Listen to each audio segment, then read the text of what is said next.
تو ہم women empowerment کو میں تو سجیسٹ کرتی ہوں کہ وومن امپاورمنٹ، وومن اپنی اللہ کو رازق مان کے وہ یہ نہ امید کریں کہ ایک آدمی ان کو رزق دے گا، اللہ کا دیا ہوا نہیں۔ میں ہمیشہ اپنے اللہ سے یہ دعا گو ہوں کہ اللہ آپ رازق ہیں، اور میں نہیں چاہتی اس رازق اور جو مخلوق ہے جس کا رزق اللہ دے رہے ہیں یعنی میں، اس کے بیچ میں کوئی اور ہے۔ سچ میں مجھے ایسا لگتا ہے کہ میں اس کو کیوں ایک رب مانوں، کیونکہ وہ رب بن چکا ہے صرف اس بیس پہ کہ میں کھلا رہا ہوں، میں کما رہا ہوں۔ یہ بہت بڑی بات ہے جو اپنے منہ سے کہتے ہیں لوگ، بہت بڑی بات ہے۔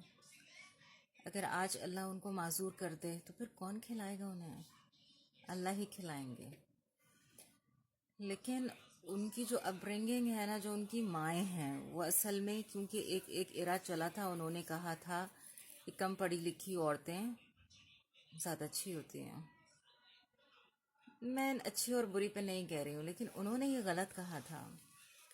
جب اللہ نے کہا کہ آپ دعا کریں رب زدنی علما، کہ اللہ میرے علم میں اضافہ کیجئے، اور اس میں اللہ نے یہ نہیں کہا کہ یہ صرف مرد مانگے، اللہ نے کہا کہ یہ سب مانگے، یہ دعا ہے۔ رسول اللہ کو کہا کہ آپ مانگا کریں رب زدنی علما وقل رب زدنی علما۔ تو آپ اس علم کو کیسے لیگ بیہائنڈ کر دیتے ہیں؟ یہ کفر کی باتیں ہیں کہ جو اللہ کہہ رہے ہیں کہ میں جس کو پسند کرتا ہوں اسے علم اور حکمت عطا کرتا ہوں، آپ کہہ رہے نہیں مجھے تو علم والوں سے نفرت ہے۔ کہیں آپ اللہ کو تو اگینسٹ نہیں کر رہے؟ سوچیں۔ اس لیے قرآن کا بار بار مطالعہ کر رہے ہیں کہ اگر میں کوئی لفظ اللہ کے بہاف پہ کہہ رہی یا کہہ رہا ہوں تو اللہ نے کہا کہ جو اللہ کے اوپر جھوٹ باندھے گا